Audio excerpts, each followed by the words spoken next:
काफी समय तक भारतीय जनता पार्टी को एक उत्तर भारतीय पार्टी माना गया। कर्नाटक ने इस भ्रम को तोड़ा।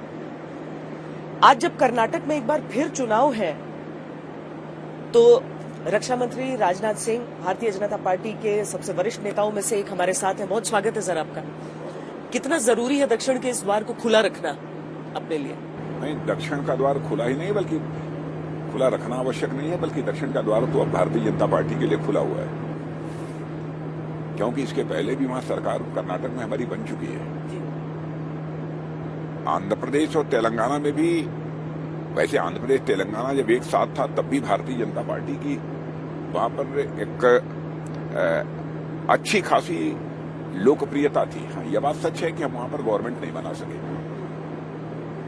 पर एंटी इनकम्बेंसी कह रहे हैं इस बार बड़ा फैक्टर होगा। कई सारे ऐसे सर्वेज हो रहे हैं जो कह रहे हैं कि बीजेपी को बड़ा नुकसान। कर्नाटक की जनता इस हकीकत को समझती है कि भारतीय जनता पार्टी को 2018 के चुनाव में क्लियर मेजॉरिटी हासिल नहीं हो पाई थी। इसलिए पहले 6 दिन के लिए येदियुरप्पा जी मुख्यमंत्री बने। फिर जो तीसरे नंबर की पार्टी थी जेडीएस, 18 महीने के लिए कुमारस्वामी के नेतृत्व में उनकी सरकार बनी। तब फिर जाकर जो है फिर भारतीय जनता पार्टी की सरकार बनी थी। तो जो पूरा समय मिलना चाहिए भारतीय जनता पार्टी को काम करने के लिए, वो पूरा समय नहीं मिल पाया था। लेकिन फिर भी चाहे येदियुरप्पा जी का नेतृत्व रहा हो, चाहे आज बसवराव जी मुंबई का नेतृत्व हो, भारतीय जनता पार्टी ने जो कुछ भी विकास कार्य वहां किया है उसका प्रभाव कर्नाटक की जनता पर स्पष्ट रूप से देखने को मिलेगा। तो क्या ये स्पष्ट है कि मुंबई ही चेहरा होंगे? तो क्या ये स्पष्ट है कि मुंबई चेहरा है? अब ये देखिए, इस संबंध में तो भारतीय जनता पार्टी की पार्लियामेंट्री बोर्ड ही फैसला करती है, लेकिन इस समय मुख्यमंत्री मुंबई जी हैं। जी, एंटी इनकम्बेंसी, इसके साथ आपके बड़े नेताओं का छोड़कर जाना कांग्रेस की ओर, ये चीजें नुकसान नहीं करेंगी?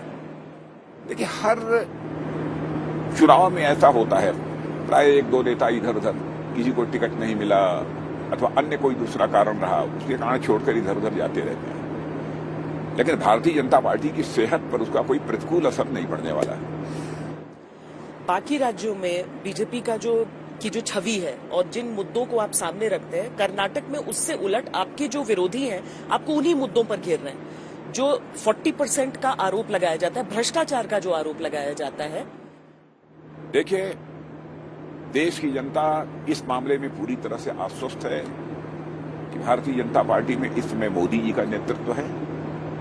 भ्रष्टाचार करने का कोई दुस्साहस नहीं कर सकता है, क्योंकि जब से हमारी गवर्नमेंट आई है मोदी जी के नेतृत्व में, पिछले 9 वर्षों के अंदर आपने देखा होगा, न तो किसी मंत्री के ऊपर कोई भ्रष्टाचार का आरोप कभी लगा है, न हमारी सरकार के ऊपर कोई भ्रष्टाचार का आरोप लगा है। इसलिए भ्रष्टाचार के सवाल को लेकर देश की जनता पूरी तरह से आश्वस्त है कि मोदी जी हैं और उनके संज्ञान मेरी बात आ गई तो किसी भी सूरत में भ्रष्टाचार नहीं होने देंगे। और भ्रष्टाचार के मुद्दे को लेकर Bharatiya Janata party zero tolerance, इसी पॉलिसी को अख्तियार करती है। पर ये तो सेंटर पे ना सर, कर्नाटक को लेकर तो ये किसी स्टेट में भी यदि जानकारी मिल गई तो भारतीय जनता पार्टी माफ नहीं करेगी। आपको नहीं लगता ये मुद्दा होगा वहां के लोगों के लिए?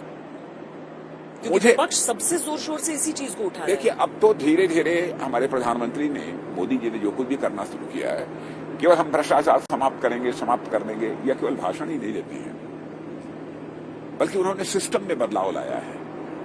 डायरेक्ट बेनिफिट ट्रांसफर के माध्यम से पिछले 9 वर्षों के अंदर लगभग 28 लाख करोड़ रुपया लोगों को ट्रांसफर किए गए हैं। एक भी पैसा का कहीं लीकेज है, कहीं कोई भ्रष्टाचार है। तो लोगों को भरोसा हो गया है कि अब ऐसे सिस्टम बनेंगे, अथवा इस प्रकार का सिस्टम काफी बन गया है कि भ्रष्टाचार की गुंजाइश कम है। लेकिन भ्रष्टाचार यदि हमारे संज्ञान में आ गया, जानकारी में आ गया, तो मैं समझता हूं भारतीय जनता पार्टी उसे किसी भी सूरत में माफ नहीं करेंगे। मोदी कितना बड़ा फैक्टर है? मोदी कितना बड़ा फैक्टर है? देखिए, हर चुनाव में उनकी लोकप्रियता का लाभ भारतीय जनता पार्टी को प्राप्त होता है। अब हमें नहीं बतला सकते कितना बड़ा फैक्टर, कितने परसेंट है, कितने परसेंट लोकल लोग होते हैं, इसके बारे में नहीं कहा जा सकता। लेकिन उनकी लोकप्रियता का लाभ भारतीय जनता पार्टी को निश्चित रूप से प्राप्त होता है। ऐसे में जब मल्लिकार्जुन खड़गे, उनकी तुलना एक विषैले सर्प से कर देते हैं, तो इससे आपको लगता है लोगों के मन में क्या असर होगा? मुझे लगता है कि मोदी जी की जो लोकप्रियता है उसे ये लोग टॉलरेट नहीं कर पा रहे हैं, सहन नहीं कर पा रहे हैं। उसके कारण इनको पीड़ा है। उसके कारण जैसे लगता है कि कांग्रेस पार्टी को बिल्कुल सदमे में आ गई हो। मैं तो ईश्वर से यही प्रार्थना करता हूं कि ईश्वर उनके अंदर वह शक्ति दे ताकि लोकप्रियता जी, मोदी जी की लोकप्रियता के कारण जो उनको सदमा पहुंचा है, जो पीड़ा हुई है, उसको वो सहन कर सके। पर क्या ऐसे आरोपों के जवाब में सोनिया गांधी के ऊपर टिप्पणी विष कन्या कहना सही होता है? देखिए, मैं बराबर इस पक्ष का रहा हूं, किसी के बारे में अपशब्दों का प्रयोग नहीं करना चाहिए। और मैंने कभी किसी के संबंध में कोई अपशब्द का प्रयोग किया है तो मैंने अपने राजनीतिक जीवन में कभी उसे एंडोर्स नहीं किया है। राजनाथ जी, आप कर्नाटक जा रहे हैं प्रचार करने के लिए। योगी आदित्यनाथ भी प्रचार कर रहे हैं वहां पर। उन्होंने एक नारा दिया, नो कर्फ्यू नो दंगा, यूपी में सब चंगा। आपसे बेहतर यूपी को कौन जानता है? अच्छा रहा है। उत्तर प्रदेश में जो कुछ भी योगी जी ने किया है इस कानून और व्यवस्था के हालात को लेकर, वह बहुत ही सराहनीय है। नो कर्फ्यू नो दंगा का नारा इसीलिए बड़ा है क्योंकि वहां पर विपक्ष ने आरोप लगा दिया कि ये सारी जो कार्रवाई हो रही है वो धर्म देखकर हो रही है। मैं तो बताऊं कि एक भी ऐसी घटना नहीं होगी उत्तर प्रदेश में जिसके बारे में लोग ये कह सकें कि धर्म के आधार पर कोई भेदभाव हुआ है। इसलिए यह तर्क यदि कोई देता है तो वह बेबुनियाद है, निराधार है। आपको लग रहा है कि योगी जी निष्पक्ष कार्रवाई कर रहे हैं? नहीं, जहां तक मैं समझ पा रहा हूं, वहां की कानून और व्यवस्था को बनाए रखने में, उसको चुस्त दुरुस्त रखने में बहुत ही प्रभावी और सराहनीय भूमिका उन्होंने निभाई है। क्या कर्नाटक के दौरान भी पोलराइजेशन की कोशिश हो रही है, खासकर जब मुस्लिम रिजर्वेशन की बात आती है? ऐसा है, कांग्रेस पार्टी तो कर रही है। धर्म के आधार पर रिजर्वेशन देने का क्या औचित्य था? क्या भारत का संविधान इस बात की हम इजाजत देता है धर्म के आधार पर आरक्षण दिया जाना चाहिए? इस हकीकत को जानते हुए भी कांग्रेस ने धर्म के आधार पर वहां पर रिजर्वेशन दिया। तो सचमुच वहां पर मजहब की राजनीति, धर्म की राजनीति और इस आधार पर पोलराइजेशन की कोशिश ये तो कांग्रेस के द्वारा की जा रही है, भारतीय जनता पार्टी नहीं कर रही है। भारतीय जनता पार्टी का जहां तक प्रश्न है, हम कभी अपीजमेंट की पॉलिसी को अख्तियार करके राजनीति नहीं करते हैं, हम तुष्टीकरण की राजनीति नहीं करते हैं, हम इंसाफ और इंसानियत की राजनीति करते हैं। जस्टिस एंड ह्यूमैनिटी हमारी राजनीति का ये आधार है। क्योंकि देखिए ना, हिजाब का मुद्दा पिछले साल जो उठाया गया, उसके बाद एक झटका और हलाल का मुद्दा बड़ा चल रहा है कर्नाटक में।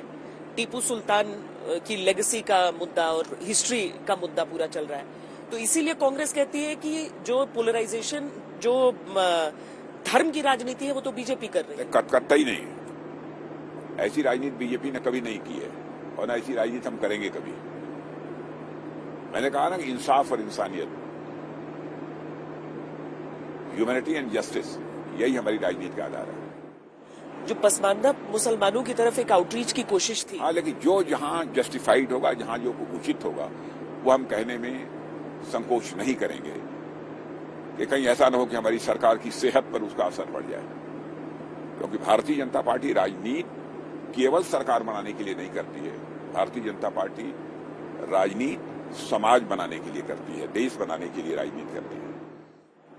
क्या इसमें इतिहास को रिविजिट करना एक उसका अंश हो जाता है? मैं इसीलिए जानना चाहती हूँ आपसे, क्योंकि टीपू सुल्तान का मुद्दा बड़ा हो जाता है यहाँ पे। क्या इतिहास जिस तरीके से लिखा गया उसे दोबारा आपको लगता है कि रिविजिट करने की आवश्यकता हो जाती है? नहीं, मैं समझता हूँ यदि कहीं पर इतिहास को तोड़ मरोड़ कर लिखा गया है तो उसको रिविजिट करने में कोई हर्ज नहीं है, किया जाना चाहिए। मैं तो प्रारंभ से इस मत का हूं। और अंग्रेजों के शासनकाल में ज्यादा इसमें कुछ इधर उधर तोड़ मरोड़ की गई है। तो टीपू सुल्तान का और क्लैरिटी की आवश्यकता है। टीपू सुल्तान के मुद्दे को लेकर देखिए, टीपू सुल्तान की बात मैं नहीं कर रहा हूँ। हाँ। पूरे इतिहास की मैं बात कर रहा हूँ। रिविजिट किया जाना चाहिए। प्रारंभ से हम इस मत के हैं। पसमानदा मुसलमानों के को आउटरीच की कोशिश बीजेपी की तरफ से नजर आ रही थी। आपको लगता है मुस्लिम रिजर्वेशन जैसे मुद्दे पर देखिए, वो भी छिटक जाएंगे? हर समाज के गरीब तबके पर भारतीय जनता पार्टी ने अपना ध्यान केंद्रित किया है, केवल मुस्लिम समाज नहीं। क्योंकि यदि हम आर्थिक असमानता, इकोनॉमिक डिस्पैरिटी को मिनिमाइज करना चाहते हैं, उसको हम कम करना चाहते हैं, तो गरीबों के जीवन स्तर को स्वाभाविक रूप से हमको ऊपर उठाना ही होगा। राजनाथ जी, आय की विषमता, डिस्पैरिटी ऑफ इनकम, ये कैसे कम हो सके, इसकी भी कोशिश करनी ही होगी। इसलिए समाज के किसी भी धर्म को मानने वाले लोग क्यों न हो, गरीबों के ऊपर विशेष रूप से ध्यान हम लोगों ने केंद्रित किया है। इसीलिए पसंदीदा मुसलमानों की भी बात आती है। पर उस मुस्लिम रिजर्वेशन से उनके मन पर कोई असर नहीं पड़ेगा, आपको लग रहा है? अगर नहीं पड़ना चाहिए। जब कर्नाटक को हम देखते हैं और भारतीय जनता पार्टी की मौजूदगी वहां देखते हैं, तो अभी ऐसा लगता है कि बहुत सारे ऐसे पॉकेट्स हैं जहां पर आपकी मौजूदगी उस हिसाब से नहीं है। क्या इन चुनावों के जरिए ही जिन इलाकों में खासकर आप भी जा रहे हैं, वहां पर बीजेपी को कर्नाटक के उन हिस्सों तक भी ले जाने का प्रयास है, उन समुदायों, देखिए, कर्नाटक का कोई हिस्सा ऐसा शेष नहीं बचा है जहां पर कि भारतीय जनता पार्टी की पहुंच न हो, क्योंकि भारतीय जनता पार्टी वहां सरकार में रह चुकी है, इसके पहले भी सरकार रह चुकी है। पर फिर भी पैन कर्नाटक नहीं माना जाता है। नहीं, क्यों नहीं? क्लियर मेजॉरिटी हमारी रही है, हमने सरकार हम बना चुके हैं। इसलिए ये कहना कि पूरे कर्नाटक में भारतीय जनता पार्टी का प्रभाव नहीं है, ये मैं समझता हूं कि भाजपा के साथ ये इंसाफ नहीं होगा। एससीओ की बैठक पर भी मैं आपसे जानना चाहूंगी, बहुत कड़ा स्टैंड आपने लिया वहां पर, और किस बात की बैठक? सुर्खियां हुई जी, जो डिफेंस मिनिस्टर्स संघाई कोऑपरेशन ऑर्गेनाइजेशन जी एससीओ में, उसमें आपने बड़ा कड़ा स्टैंड लिया टेररिज्म को लेकर। भारत का स्टैंड वही रहेगा चाहे हमारे सामने बैठा देश कोई हो, ये आपने स्पष्ट कर दिया। बिल्कुल साफ तौर। पाकिस्तान के डिफेंस मिनिस्टर जो है वो वर्चुअली ही कनेक्ट हुए, आपका मैसेज पहुंचा ना? लेकिन नहीं, डिफेंस मिनिस्टर्स वो स्वयं शामिल नहीं हुए। बाद में मुझे मालूम हुआ कि वो उनके सलाहकार थे। सच्चाई यह है कि मैं उस डिफेंस मिनिस्टर को मैं पहचानता नहीं था। शायद यदि मुझे मालूम होता कि वो यह डिफेंस मिनिस्टर नहीं है तो मैं कुछ और सोचता। लेकिन पुंछ का जो हमला हुआ राजनाथ जी, उसमें हम सीधे देख रहे हैं फॉरेन हैंड, उसमें हम सीधे देख रहे हैं पाकिस्तान का हाथ। कहां पर? पुंछ का जो हमला हुआ था अभी। नहीं, मुझे तो पूरी साफ तौर पर दिखाई देता है, मेरा व्यक्तिगत मत है। और पाकिस्तान की इस प्रकार की हरकतों से बाज आना चाहिए, अब बाज आना ही होगा, नहीं चल सकता है लंबे समय तक। बहुत दुखद। कल संघाई कोऑपरेशन ऑर्गेनाइजेशन की बैठक में भी मैंने दो टूक शब्दों में स्थिति को पूरी तरह से स्पष्ट कर दिया है। बहुत दुखद भी था जिस तरह से हमारे जवान ईद के लिए वहां पर आउटरीच होता है लोकल्स के साथ, और उस समय उन पर आक्रमण करके इस तरह से करना। क्या समीक्षा भी की जा रही है कुछ? क्योंकि थे तो वो एक ऐसी ड्यूटी पर जहां से उनको वो सामान लेकर आना था, और उन पर यह हमला होगा ऐसा कायराना वो किसी ने सोचा नहीं। इस प्रकार की कायराना हरकत बराबर जो है वहां के आतंकवादियों के द्वारा होती ही रहती है, लेकिन हमारे सेना और सुरक्षा के जवान उसका मुंहतोड़ जवाब दे रहे हैं। वहां चाहे हमारे सेना के जवान हो, चाहे वहां की हमारी जम्मू कश्मीर की पुलिस हो, और चाहे हमारी पैरामिलिट्री फोर्सेज हों, सबके बीच वहां पर जबरदस्त कोऑर्डिनेशन है। और आपने देखा कि पहले वाले हालात नहीं रहे हैं, हालात बहुत जम्मू कश्मीर के बदल गए हैं, और वह दिन दूर नहीं है जबकि हम लोग आतंकवाद का सफाया करके ही दम लेंगे। एक बहुत चिंता का विषय ये हो गया कि पुलिस को, एक तो लोकल्स को उन्होंने पकड़ा, उसमें से कई पर केस भी ठोका गया, लेकिन ड्रोन के जरिए हथियार और पैसे उन लोगों को, ताकि तुम मदद करो, ये ड्रोन्स की समस्या। आपने देखा पाकिस्तान के द्वारा ये कोशिश होती है कि ये हमारा जो पंजाब का बॉर्डर है जी, वहां पर भी ऐसे वेपन्स, ड्रग्स वो भेजने की बराबर कोशिश करते हैं। अब फिर भी पाकिस्तान की गवर्नमेंट कहती है कि हमारी जानकारी में नहीं है, हमारा इससे कोई लेना देना नहीं। कैसी गवर्नमेंट है? सच्चाई तो यह है कि पाकिस्तान में गवर्नमेंट नाम की अब कोई चीज शेष नहीं बची है। इसके बाद अब अगले हफ्ते फॉरेन मिनिस्टर्स मीट होगा एससीओ में, बिलावल भुट्टो की आने की बात है और कांग्रेस के कुछ लोग ऐसा कह रहे हैं कि पूंछ अटैक के बाद बिलावल भुट्टो को नहीं बुलाना चाहिए, पर प्रोटोकॉल क्या कहता है? अब देखिए, शंघाई कोऑपरेशन ऑर्गेनाइजेशन की बैठक है, जिस देश में हो रही है बैठक, स्वाभाविक रूप से जितने भी उसके मेंबर्स होते हैं सबको आमंत्रित किया जाता है। इससे आगे कुछ नहीं है। हमारी शंघाई कोऑपरेशन ऑर्गेनाइजेशन में जो डिफेंस मिनिस्टर्स की बैठक हुई थी, उसमें हमारी चाइना के भी डिफेंस मिनिस्टर आए थे।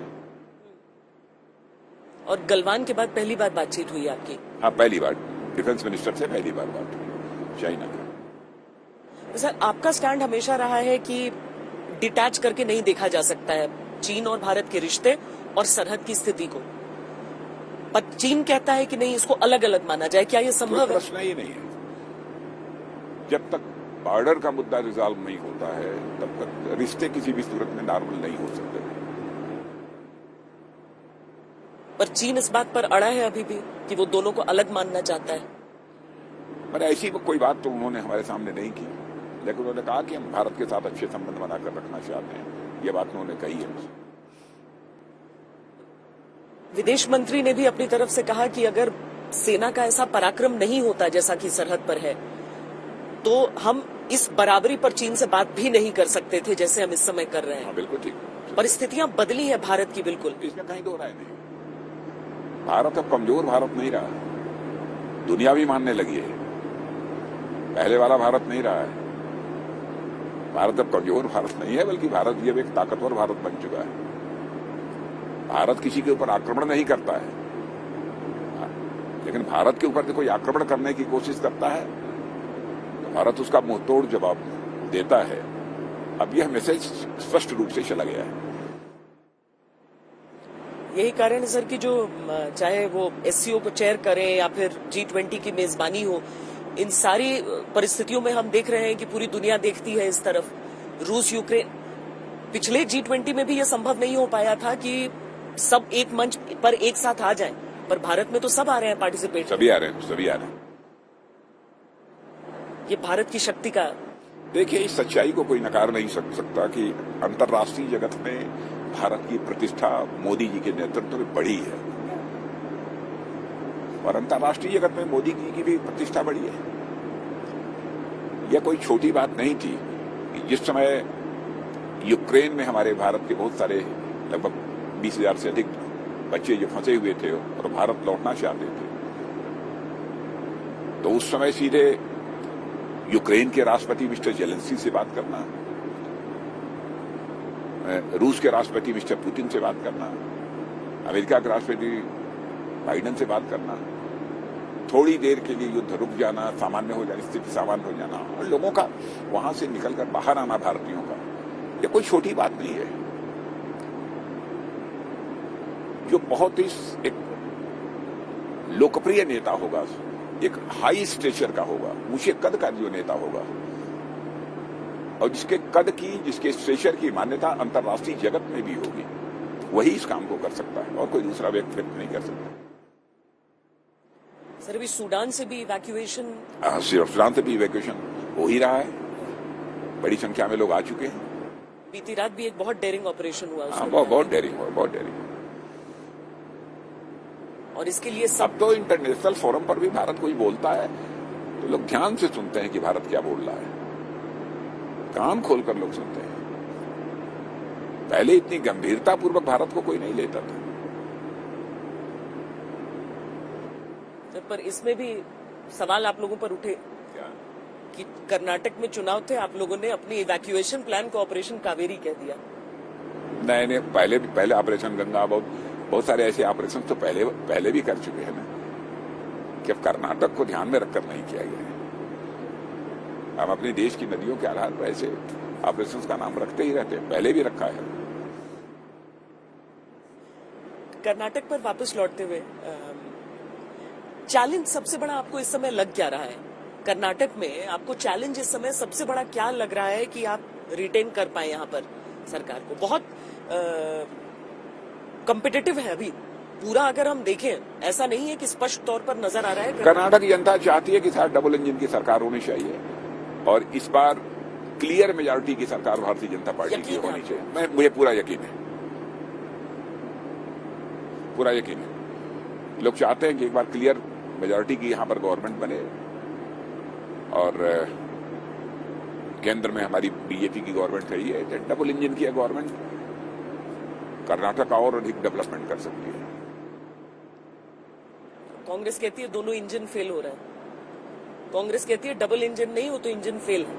देखिए, कांग्रेस को कहने को तो कुछ भी कह सकते हैं, लेकिन हमारा दिल्ली के इंजन कैसे फेल हो गया, ये कहने के पीछे आधार क्या है उनका?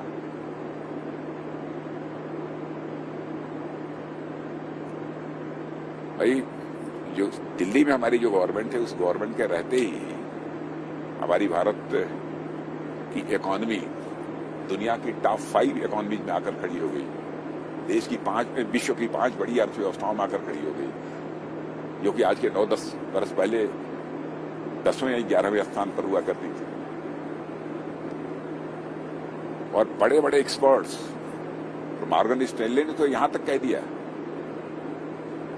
2027 आते आते भारत दुनिया की टॉप 3 इकोनॉमीज में, दुनिया की 3 बड़ी अर्थव्यवस्थाओं में आकर खड़ा हो जाएगा। फिर भी कोई यदि जो कहना चाहे कहे। राजा, एक चीज मैं आपसे समझना चाहती हूँ, आपने राजनीति का एक बहुत लंबा दौर देखा है।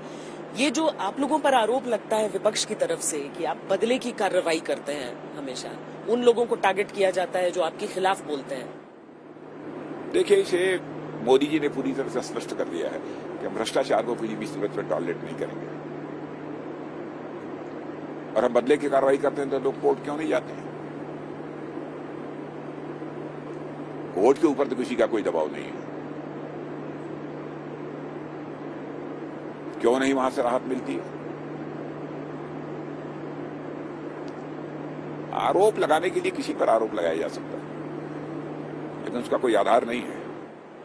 कहा गया कि सत्यपाल मलिक ने अपनी बात उठाई तो उनको 5 घंटे का। पहले क्यों नहीं उठाया? पद से हटने के बाद क्यों उठा रहे हैं? उन्होंने कहा उस समय फोन किया था। उस समय तो किसी को नहीं मालूम था कि फोन किया था।